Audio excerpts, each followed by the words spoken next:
আদ্রিয়ানের প্রশ্ন শুনে সৃষ্টি ভয় পেয়ে যায়। সে ভয়ে সামান্য শুকনো ঢোক গিলে আদ্রিয়ান মেঘের ছবিতে দৃষ্টি দেখায় আর বলে, ছবিতে থাকা মেয়েটা কে সৃষ্টি? ও কি কোনো আত্মীয় হয় আমাদের? আর আমার আলমারিতে ওর ছবি কী করছে? সৃষ্টি এগিয়ে যায় আদ্রিয়ানের কাছে। তার হাতে থাকা মেঘের ছবি সৃষ্টি দেখে। ছবিটা অনেক পুরাতন, স্পষ্ট করে কিছুই বোঝা যাচ্ছে না। মেঘের চেহারার কোনো অংশই বোঝা যাচ্ছে না, শুধু মেঘের দুই চোখ ছাড়া। আর দীর্ঘদিন আলমারিতে ছবি থাকার কারণে প্রায় অনেক অংশই ঝাপসা দেখা যাচ্ছে। আর আদ্রিয়ানের কথা শুনে সৃষ্টি বুঝতে পারে মেঘের চেহারার অংশ সে দেখতে পায়নি, শুধু সে তার চোখ দেখেছে আর কিছুই না। সৃষ্টি আদ্রিয়ানকে মেঘের কথা বলে না, কারণ মেঘ আর তার এখন দিবস হয়ে গেছে, আর মেঘও দূরে চলে গেছে। এখন আরিয়ানের মেঘের বিষয়ে না জানাই ভালো। সৃষ্টি মেঘের কথা আড়াল করে। আদ্রিয়ানের প্রশ্ন মিথ্যা জবাব দেয়। ভাইয়া, এই ছবি আমাদের এক দূরের আত্মীয়ের। ছবিটা অনেক দিন আগের, হয়তো তোমার ঘরে তোমার আলমারিতে রেখে দিয়েছে। সৃষ্টির যুক্তিটা আদ্রিয়ানের বিশ্বাস হয়নি, তবে সে ছবিটা নিয়ে বেশি ভাবে না। ছবিটা পাশের টেবিলে রেখে দেয়। তবে আদ্রিয়ান মুগ্ধ হয় ছবির মধ্যে থাকা নারীর অস্পষ্ট আঁখি জোড়ার ওপর। আদ্রিয়ানের হৃদয়ের গহীনে এক বাসনা জাগে, এই আগন্তুক নারীকে দেখার জন্য, যার চোখ এত সুন্দর, তার রূপ না জানি কতই সুন্দর হবে। আদ্রিয়ান তার ইচ্ছাকে দমিয়ে রাখে। সে আর ছবির দিকে ফিরে তাকায় না। সৃষ্টির এতক্ষণ আদ্রিয়ানকে আনমনে কিছুই ভাবতে দেখে প্রশ্ন করে ওঠে, ভাইয়া, হঠাৎ করে কি এমন ভাবনায় ডুবে গেলে তুমি? নিচে চলো, আম্মু ডাকছে তোমাকে খাবার খাওয়ার জন্য। সৃষ্টির কথা শুনে আদ্রিয়ান ঘর থেকে বের হয়ে আসে। আদ্রিয়ান সৃষ্টির সাথে দুপুরের খাবার খাওয়ার উদ্দেশ্যে রুম থেকে বের হয়ে যায়। তালুকদার বাড়ির সকল সদস্য এখন দুপুরের খাবার খাওয়ার জন্য টেবিলে বসে আছে। তারা সকলে আদ্রিয়ানের জন্য অপেক্ষা করছে। সিঁড়ি দিয়ে নিচে নেমে আসে আদ্রিয়ান। তার পিছনে রয়েছে সৃষ্টি। আদ্রিয়ান টেবিলে এসে বসে। রুহুল আমিন ও জুনাইদ আগে থেকেই বসেছিল। নীলিমা বেগম আর শারলিন বেগম রান্নাঘর থেকে সকল খাবার নিয়ে আসেন। টেবিলে সকলের সামনে সকল কিছু সাজিয়ে রাখেন। খাবার টেবিলে প্রায় 20 রকমের রান্না দেখে আদ্রিয়ান অবাক হয়ে গেল। আম্মু এত খাবার রান্না করেছে কেন? এত খাবার খাওয়া কি সম্ভব? আদ্রিয়ানের কথা শুনে সৃষ্টি বলে ওঠে, ভাইয়া, আম্মু তো আরও রান্না করতে চেয়েছিল, তুমি বাড়িতে চলে এসেছো বলে রান্না করেনি, না হলে আজ 100-র বেশি খাবার রান্না করতো আম্মু। সৃষ্টির কথা শুনে শারলিন বেগম বলে, 7 বছর পর আমার ছেলে বাড়ি ফিরে এসেছে, ওর জন্য 20 রকম রান্না করব না তো কি করব? আমেরিকায় থেকে ওইসব ইংরেজদের খাবার খেয়ে দেখ কত শুকিয়ে গেছে। যতদিন বাংলাদেশে থাকবে আমার ছেলের জন্য আমি 20 পদে রান্নাই করব। বোন আর মায়ের ঝগড়া দেখে আদ্রিয়ান হাসে। বিদেশে থাকতে সে এই ছোট ছোট ঝগড়া আর খুনসুটি ভীষণ মিস করেছে। আদ্রিয়ান আর কথা বাড়ায় না, সে খাবার খাওয়া শুরু করে দেয়। জামান সাহেব এখনও বাড়ি ফেরে নাই, তাই তাদের সাথে একসাথে বসে দুপুরের খাওয়া দাওয়া করতে পারেনি। অন্যদিকে মেঘ তার ফ্ল্যাটে যায়। 4 তলায় 2টা ফ্ল্যাট রয়েছে, একটা ভাড়া দেওয়া আর অন্যটায় থাকে মেঘ। মেঘের অপরের ফ্ল্যাটে থাকে মধ্যবয়স্ক একজন মহিলা, তার স্বামী, আর তাদের একমাত্র মেয়ে আবিহা। আবিহা এখন জাতীয় ভার্সিটিতে পড়াশোনা রয়েছে। তার পড়াশোনা প্রায় শেষের দিকে। মেঘ দরজা খুলে তার ফ্ল্যাটে প্রবেশ করে।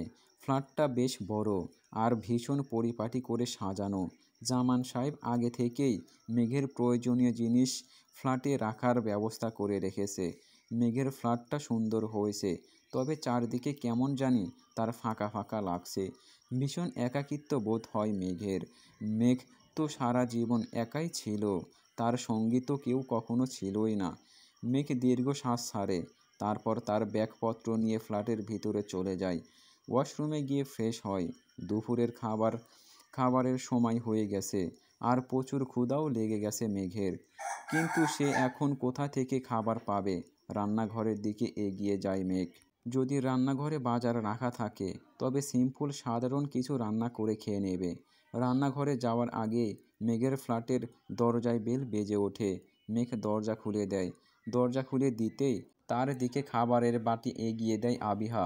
মেঘ প্রথমে আবিহাকে চিনতে পারেনি, পরে আবিহা তার পরিচয় দেয়। আবিহা বলে, আমার নাম আবিহা, তোমার পাশের ফ্ল্যাটে থাকি আমি। এখন দুপুরের খাওয়ার সময়, তুমি হয়তো কিছু খাও নাই আম্মু, তাই আম্মু তোমার জন্য খাবার পাঠিয়েছে। আবিহার হাতে খাবার দেখে মেঘ খুশি হয়ে যায়। তাকে এখন রান্না করতে হবে না। এত সময় জার্নি করে এসে তার রান্না করতে ইচ্ছে করছিল না। আবিহা যখন খাবার নিয়ে এসেছে তখন তাকে আর দুপুরের রান্না করতে হবে না। মেঘ আবিহাকে ধন্যবাদ জানায় এবং তাকে ফ্ল্যাটের ভিতরে আসতে বলে। তবে আবিহার জরুরি কাজ থাকায় সে আর ফ্ল্যাটের ভেতরে আসে না। আবিহা চলে যাওয়ার পর মেঘ খাবার নিয়ে ভেতরে চলে আসে। দুপুরের খাবার খেয়ে নেয়। আবিহার মায়ের রান্নার হাত অনেক সুন্দর, ভীষণ সুস্বাদু হয়েছে খাবারটা। সময় রাত 9টা। রাত প্রায় 9টার সময় জামান সাহেব বাড়ি ফিরে আসেন। এরপর ফ্রেশ হয়ে রাতের খাবার খান। জামান সাহেব যখন খাওয়া দাওয়া শেষ করে ড্রয়িং রুমে বসে আছেন, শার্লিন বেগমের কাছ থেকে আদ্রিয়ানের বাড়ি ফেরার কথা শুনেছেন। তবে উনি রুমে গিয়ে আদ্রিয়ানের সাথে দেখা করেননি। জামান সাহেবের বাড়ি ফেরার কথা শুনে আদ্রিয়ান নিজ রুম থেকে বের হয়ে সিঁড়ি দিয়ে নিচে নেমে আসে। ড্রয়িং রুমে জামান সাহেবকে দেখে আদ্র তার পাশে গিয়ে বসে। আদ্রিয়ান বলে, কেমন আছেন আব্বু? আদ্রিয়ানের প্রশ্ন শুনে জামান সাহেব ছোট্ট করে উত্তর দেয়, ভালো। দেশে কতদিন থাকার পরিকল্পনা আছে তোমার? দেশে খুব বেশি দিন থাকবো না, মাত্রই পিএইচডি করলাম, এখনও হাসপাতালে জয়েন করা হয়নি। সামনের সপ্তাহে আমার জয়েনিং, 1 সপ্তাহের মধ্যেই আবারও আমেরিকায় ফিরে যেতে হবে আমার। আদ্রিয়ানের কথা জামান সাহেব শান্ত হয়ে শোনেন। এরপর বলেন, সারা জীবন কি আমেরিকায় থাকার পরিকল্পনা করে রেখেছো নাকি?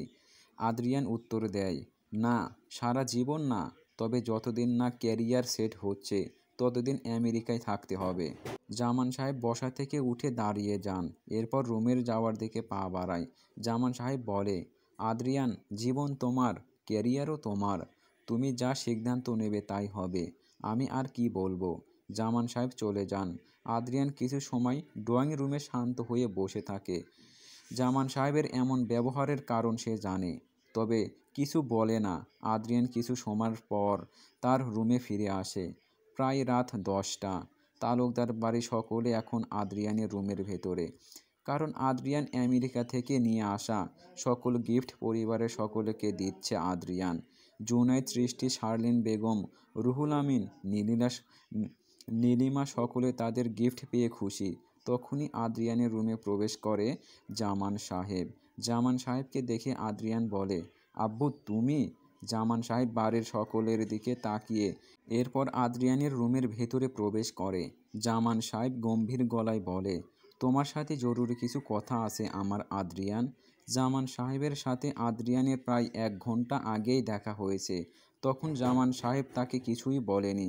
হঠাৎ করে 1 ঘন্টার মধ্যে কি হয়ে গেল? আদ্রিয়ান বলে, আব্বু বলেন, কি কথা?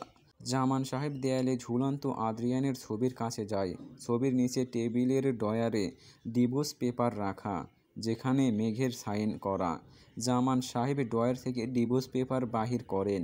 জামান সাহেবের হাতে থাকা কাগজটা যে ডিভোর্স পেপার তা শার্লিন বেগম জানেন। শার্লিন বেগম চান না আদ্র আর মেঘের ডিভোর্স হোক। বিয়েটা কোনো ছেলে খেলা বা মজা নয়।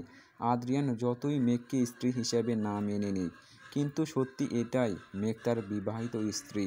জামান সাহেব ডিভোর্স পেপার নিয়ে এগিয়ে আসেন আদ্রিয়ানের কাছে। মেঘ যে এখানে পেপার রেখেছে তা জামান সাহেব জানেন। জামান সাহেব বলে, এই নাও ডিভোর্স পেপার আদ্রিয়ান। তোমার বিদেশ থেকে ফিরে আসার অন্যতম শর্ত ছিল এই ডিভোর্স। ও মেঘের নাম নেয় না। আগে ডিভোর্স পেপারে সাইন করে বাড়ি ছেড়ে চলে গেছে। এখন তুমিও সাইন করে এই বিয়ে থেকে নিজেকে মুক্তি করে নাও। আদ্রিয়ান ভাবে নাই জামান সাহেব তাকে ডিভোর্সের কথা বলবে। তবে সে খুশিই হয়, কারণ এই জোরপূর্বক বিয়ের থেকে মুক্তি চায় তার।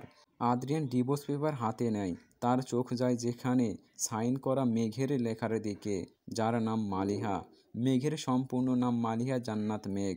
তার বাবা তাকে ভালোবেসে মালিহা, মেঘ উভয় নামেই ডাকত। স্কুল, কলেজ সহ জাতীয় আইডি কার্ড সব জায়গায় মালিহা তার নাম। তাই মেঘ মালিহা নাম দিয়েই সাইন করেছে। আদ্রিয়ান নামটার দিকে তাকিয়ে মনে মনে ভাবে যে তার যার সাথে বিয়ে হয়েছিল তার নাম মালিহা। যদিও তাকে সে কখনো দেখেনি, আর দেখার ইচ্ছাও নাই তার। আদ্রিয়ান ডিভোর্স পেপার হাতে নেয়। জামান সাহেব তার হাতে কলম দেয়।